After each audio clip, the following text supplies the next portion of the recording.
While Superman has always stood as a paragon of specific virtues, like a lot of comic book characters, his stories tend to reflect the time period in which they were written. Some are timeless, but other periods of time heavily reflect that specific era with the situations, the tone, the world landscape, things like that. Today, we're going to jump back to the golden era, the first iteration of the Big Blue Boy Scout starting in 1938, and break down the beginning of the legend that is Superman.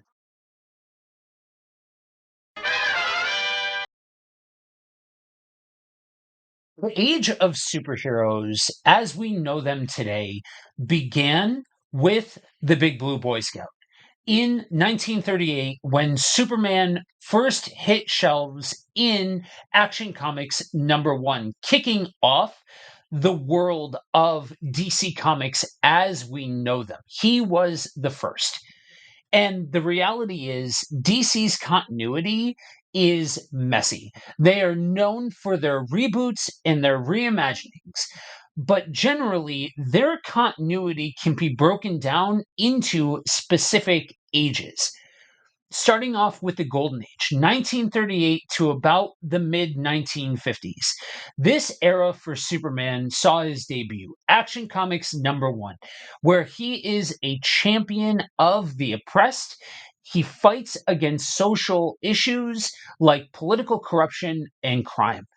He's portrayed as powerful, but not the nigh omnipotent hero with abilities that gradually increased over time. From the mid 1950s to 1970, 1971, we see the Silver Age.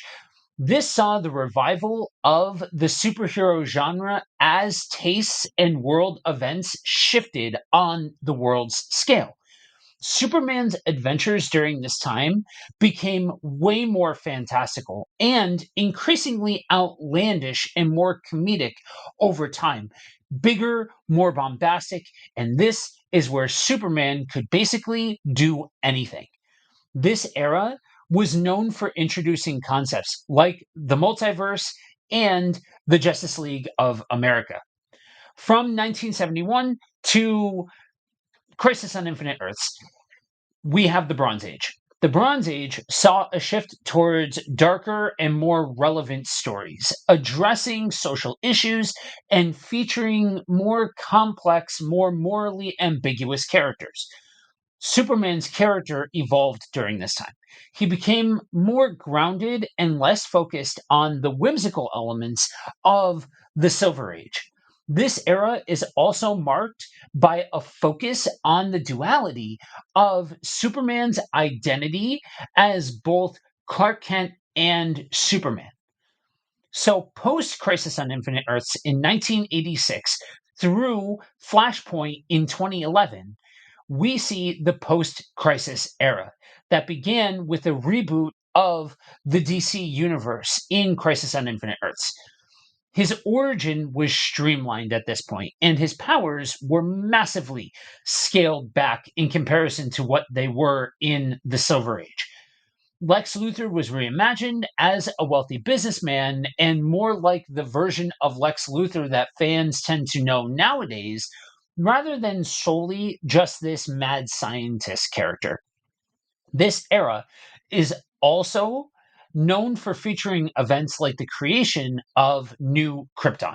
Post Flashpoint through to the New 52, we have yet another reboot that introduced a major change to the DC universe. Everything became a bit darker, everything became a bit grittier, and everybody's characters and backstories, except for Green Lantern and Batman, were reimagined to new versions. Superman's history and character were altered once again, with storylines and events that were adapted to a new continuity.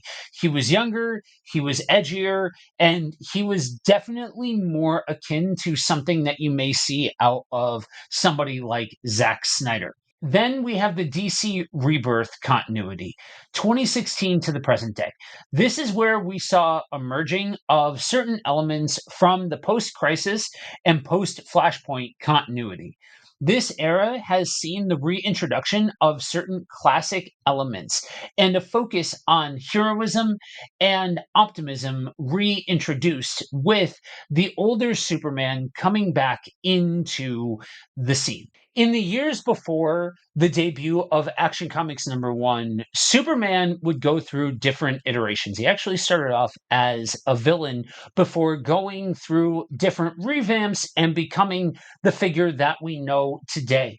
He's created by Jerry Siegel and Joe Shuster, inspired by Pulp Fiction, by adventure magazines, stories of brave heroes with fantastical abilities, namely one John Carter of Mars from the novels by Edgar Rice Burroughs, and also a paragon for somebody that these two Jewish men could look up to, a figure who would step in and help the oppressed.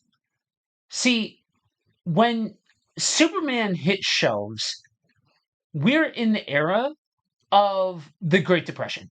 It was in full swing when Superman was created in the version that we know him today. And because of that, Golden Age Superman stands apart from later incarnations of the Man of Steel. Far from the polished symbol of global peacekeeping, this early version of Superman is raw. He's aggressive and he's grounded in socioeconomic turmoil of his time. In the pages of Action Comics #1, this Superman is a direct response to the world of the Great Depression, a defender of the oppressed, a wrecking ball to corruption, and a working class fantasy of power turned righteous.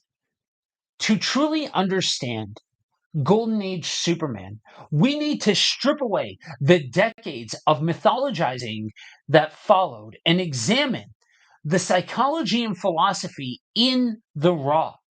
What we find is not a benign guardian of the status quo, but a radical agent for justice and equity. Golden Age Superman is driven by a deep psychological need for justice, not specifically law, not order, justice. His world is black and white. There are victims and there are perpetrators. There is right and there is wrong. He will always side with the right no matter the cost. To understand this, it helps to define moral absolutism. Moral absolutism is the belief that certain actions are intrinsically right or wrong, regardless of context, consequences, or cultural differences. An absolutist believes that justice is not negotiable and that moral truths exist independently of opinions or situations. Superman's mindset during this time mirrors this concept nigh perfectly. Unlike Batman, Superman isn't reacting to personal trauma. He isn't driven by vengeance. His psyche isn't scarred. It is resolute. He believes in change through force when necessary. And his confidence in his own moral compass is unshakable. That is what makes him both revolutionary and controversial. He will punch through walls, manhandle corrupt politicians, and dangle abusive people out of windows. His violence is targeted, his methods are blunt, but his goals and his intentions are pure. He has no inner conflict about the role that he takes. There is no hesitation. His psychology reflects a kind of superhuman certainty that comes not from arrogance, but from clarity. He knows what's right because he's seen what's wrong, and he can't abide it. His absolutism doesn't allow for compromise when the stakes involve human dignity and systemic abuse. He doesn't debate ethics in a vacuum. He acts. He represents a fantasy of unwavering righteousness in a world of moral gray zones. This moral clarity was central to Superman's early confrontations. His primary adversaries weren't cosmic level threats, but local tyrants, crooked politicians, abusers, war profiteers. There's a reason why there are so many people that are turning back to some of the elements of Golden Age Superman in today's world. A key figure in this era was the Ultra Humanite, Superman's first recurring supervillain.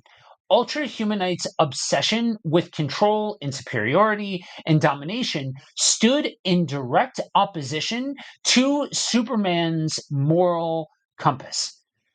In Action Comics 19, Ultra Humanite unleashes a purple plague in an attempt to cleanse humanity and remake the world.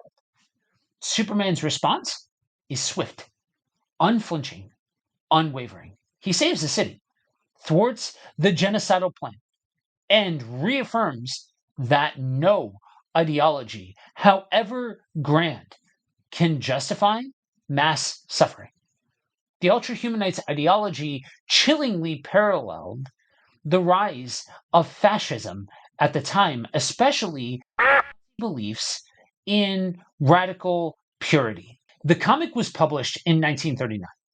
The same year, Germany's concentration camps began to proliferate. Superman's defeat of the Ultra Humanite becomes symbolic, a fictional but potent refutation of authoritarianism and supremacy ideology. In this context, Superman is not just a hero, he is a moral agent with a cape. The Golden Age Superman operates from a foundation of radical humanism. Radical humanism is a belief in the inherent dignity and value in all human beings, paired with a commitment to social and systemic change. It doesn't accept the status quo, it challenges it in pursuit of justice and equity. He might be an alien, but his values are profoundly human. He fights for the dignity of the individual, especially those crushed by systemic oppression. Tenants exploited by landlords, workers abused by bosses, citizens manipulated by corrupt officials. And this Superman is not apolitical, a term often used to describe a stance that avoids or denies political involvement or bias. On the contrary, he is profoundly political. His actions speak loudly, taking on corporate greed, confronting social injustice, and defending the voiceless. His creators, Jerry Siegel and Joe Shuster, were Jewish sons of immigrants, working class kids who experienced economic hardship firsthand. They imbued Superman with their frustrations and with their dreams.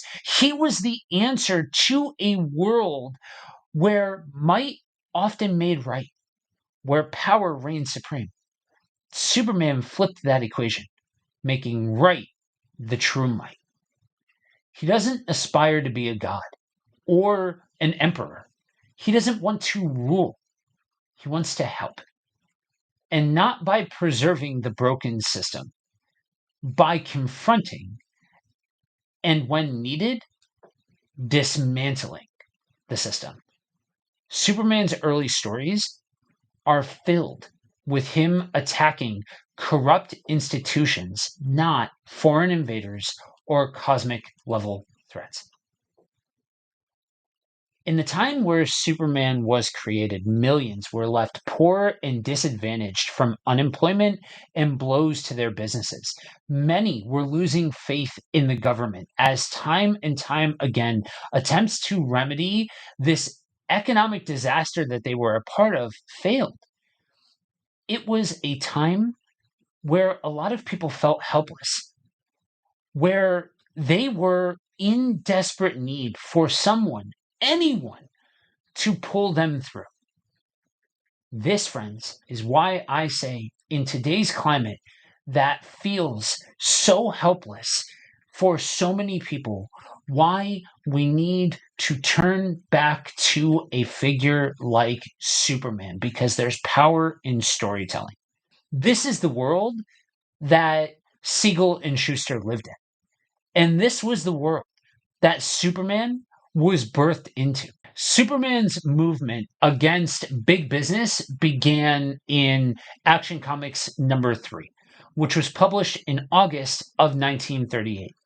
The issue opens up with Superman intervening on a catastrophe, a mine collapse, with a miner trapped underneath.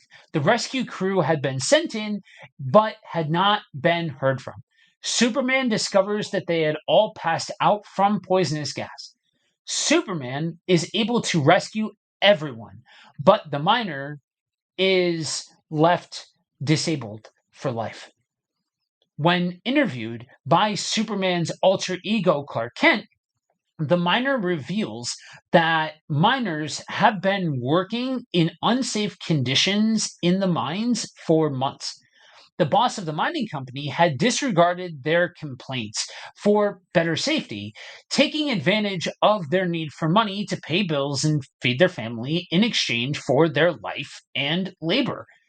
When Kent visits the boss, he claims that it was the miner's own fault that he found himself in the collapse and will pay off some of his bills to keep him quiet. When asked about mine repairs, he replies with, "There are no safety hazards in my mine. But if there were, what of it? I'm a businessman, not a humanitarian." This mentality experienced by the boss is similar to that of many rich business owners at that time. And truthfully, I think many of us can look at this and see a haunting realism. The value of money and power is put above the safety of human lives or the dignity of human lives when it comes to the growth of business, which is a seemingly recurring theme in history. This continues to put big businesses and businessmen in a crooked light, reinforcing the idea that the rise of big businesses and monopolies are to be avoided at all cost.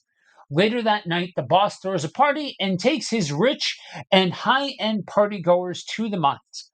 Amongst them, Superman decides to show the boss just how dangerous the conditions in the mines are for the workers and causes another collapse on top of them. They experience the uncertainty of whether they will be found and make it out alive.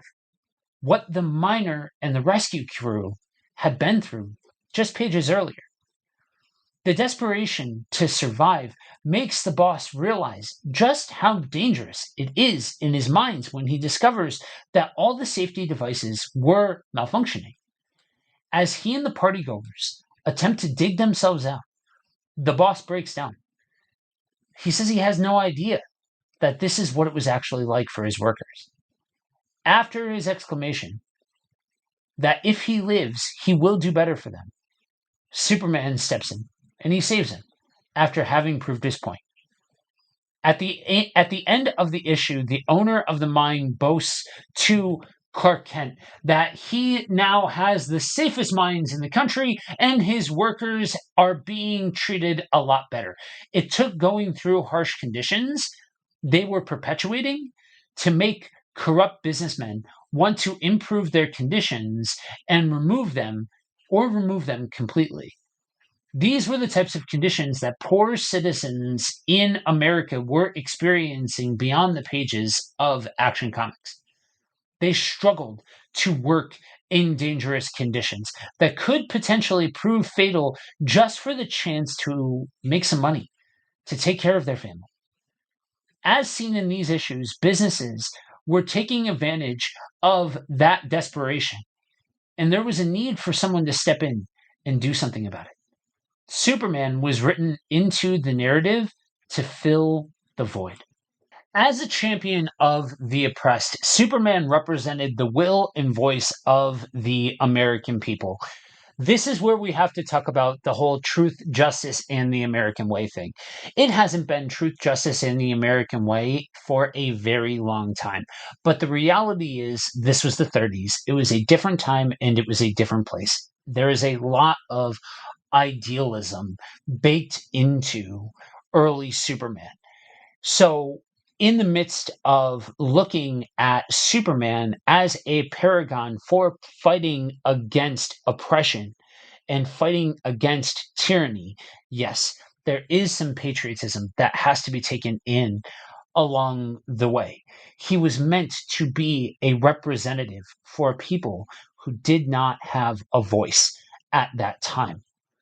He was a visual manifestation of the marginalized, overcoming their oppressors. And in his transformation from Clark Kent to Superman, of little guys rising to make something of themselves and create change in their society, he embodied justice for all, no matter the cost. As attitudes of the American people shifted in the 30s toward the promotion of small business and the regulation of the larger ones, Superman rose to meet these issues head on. With Superman's addition to the comic book world, Action Comics saw a massive increase in sales. Many attributing this to readers finding that connection with Superman and being able to live vicariously through him. There was a merit to this theory as we see Superman tackling issues that his creators saw were problems that the Great Depression had created for America. Along with other superheroes, Superman's value at this point in time was that he seemed to provide a solution to the problems, even if he was fictional. In fact, it's theorized that Superman and Batman's creations both spawned out of two separate ideas to what American society needed to overcome the Great Depression. With Superman, it was the notion that America needed something or someone that acted as an outside powerful force that could help fix the problems. And with Batman, it was a more realistic approach that the rich and powerful American should step in. At this time, they were both vigilantes that could not be held back by any law or politician wishing to take advantage of this troublesome time. At this point, it's already apparent that how Superman was originally written is absolutely different than what it is now. His popular slogan, Truth, Justice, and the American Way, is not mentioned once in these beginning issues. As we go through Superman's Golden Age origins, it is absolutely apparent that he is different than he is now. We still haven't seen the introduction of Truth, Justice, and the American Way, even though this is very focused on America in these beginning issues. He doesn't claim to want anything more than protect people in a way that he sees fit. He is a vigilante in every sense. Not only does he act above the law because of his distrust of the government, he actually uses aggressive means to combat the equally aggressive acts towards the poor and innocent. And unlike the current Superman, this one killed without batting an eye. From throwing goons off of third-story windows onto the pavement to dropping one off his shoulder mid-flight. It might seem harsh to some, considering how normal these villains were. But that was the point. These villains were normal criminals that one would see in their average day to day life, and they were seen as a huge threat. Furthermore, Superman also seemed to hold very isolationist views. Never during these beginning issues did he help out foreign nations or extraterrestrial planets. His focus was only on the American people, trying to prevent them from getting involved in wars and problems outside. However, all of this would change at the start of World War II, as Superman would alter himself to be patriotic and less radical in order to meet the new and involving sentiments and attitudes of the people once more. December 7th, 1941, changed the world forever. When the Japanese attacked Pearl Harbor and signified the turning point of America's place in the war, it's credited by FTR as the date which will live on in infamy.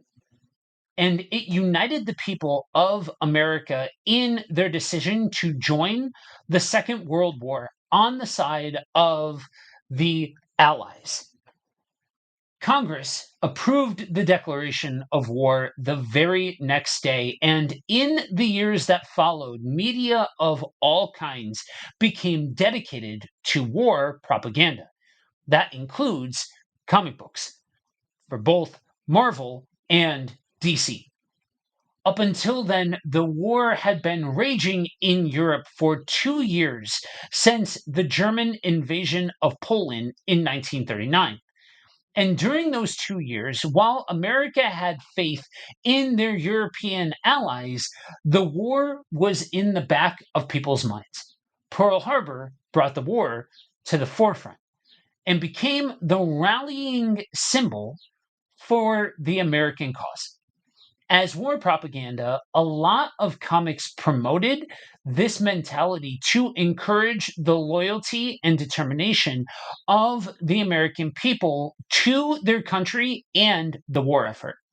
As such, the superheroes of these comics were pictured going head to head against America's enemies, from Hitler and his followers to the Japanese, and even to Joseph Stalin.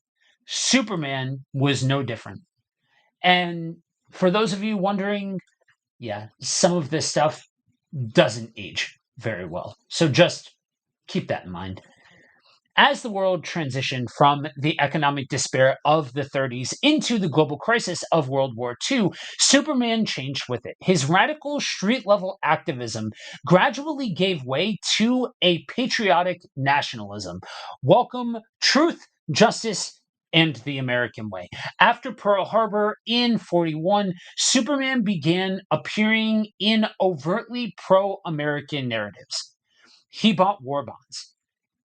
He fought followers of Hitler on comic book covers and became a cheerleader for national unity. In Action Comics 43, Superman encourages children to buy defense stamps. By Action Comics 44, he's punching Hitler adorned in red armbands. These comics didn't just reflect changing times, they shaped them. Superman became a mouthpiece for American propaganda, urging loyalty to institutions like school, church, and country. By Action Comics 42, Superman is facing down caricatures who mock democratic values. His defense of American ideals is fierce, and he even invokes his own alien origins to confront the obsession with racial purity, identifying himself as non Aryan and challenging their notion of what constitutes true humanity. These changes mirrored America's cultural pivot at the time. In a more violent world, Superman became less violent. He interrogated more and punched less. Writers softened his edge, transforming him from social vigilante to super patriot. His slogan, now familiar, truth, justice, in the American way, became part of the national myth.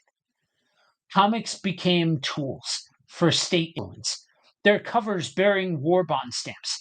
Children who once cheered for Superman, the social crusader, now saw him as the face of civic duty. The evolution wasn't betrayal, it was adaptation, but it marked a definitive turn. The Superman who once threw slumlords through windows was now giving speeches about loyalty and obedience. Still heroic, still iconic, but no longer radical. With the onset of World War II and the subsequent cultural shift in America, Superman's psyche evolved to reflect the nation's desire for stability, unity, and patriotism. The psychology of the conservative Superman was grounded not in rebellion, but in responsibility.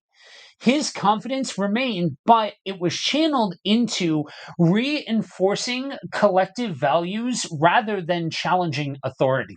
This Superman internalized his role as a protector of institutions, the military, the government, the church, and traditional American ideals.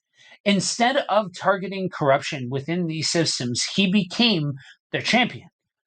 The psychology of this era's Superman was less about disruption and more about preservation, preserving morale, preserving unity, and preserving the illusion that good and evil could be cleanly divided across national lines. His philosophy transitioned from radical humanism to patriotic idealism. Rather than confronting structural injustice, he now embodied the virtues of loyalty, sacrifice, and honor. He encouraged readers to buy war bonds, support the Red Cross, remain vigilant against subversive influences. This Superman promoted obedience to authority, trust in institutions, and pride in national identity. He became less of a critic and more of a role model, less of a force of raw, unmovable justice, and more of a figurehead of civic virtue, which some may still call noble. This philosophical shift meant that Superman's moral compass was increasingly aligned with state interests. The absolutism remained, but now it was calibrated to affirm the dominant narrative rather than question it.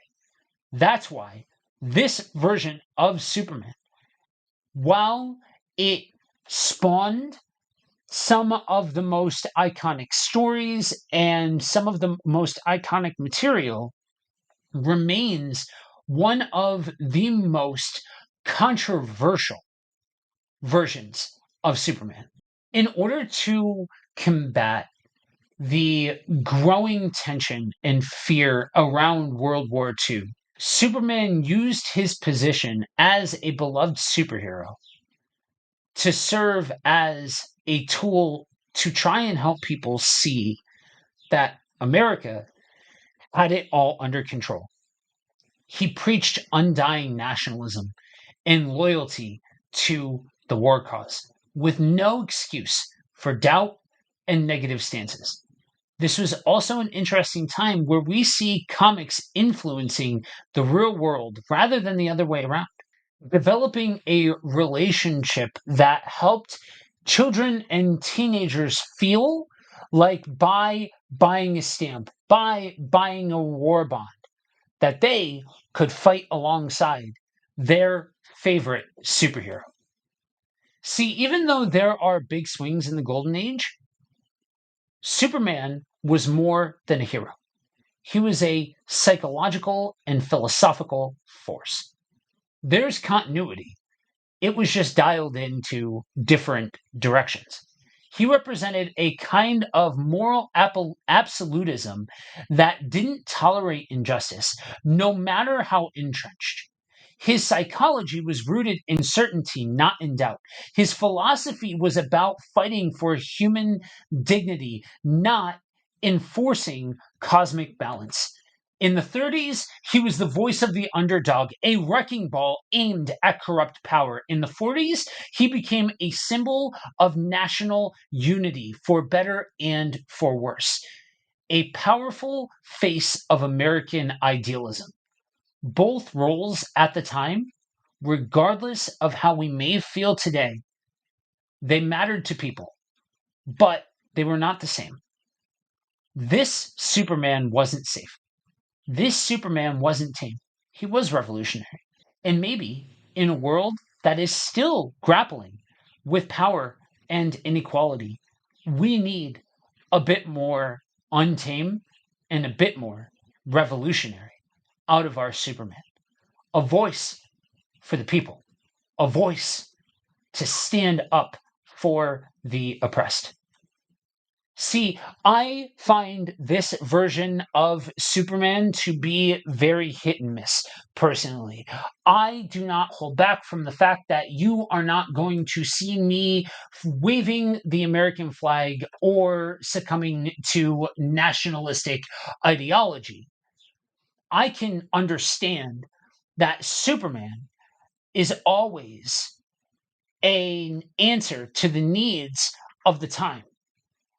But there are core fundamentals that remain consistent throughout Superman that are born at this point in time. And that version of Superman, the one who stands up for the oppressed, that that's the Superman that sits as the building block for the legacy and myth of all of the other versions of Superman to come.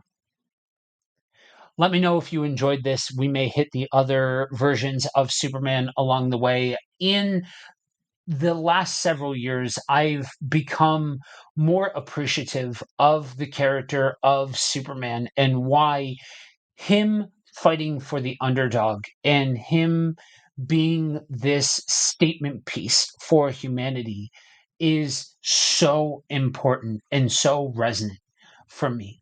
Drop a comment down below. Let me know what early edition of Action Comics is your favorite, if you enjoyed this version of Superman, and what else you want to hear me cover the psychology and philosophy of. Until next time, peace.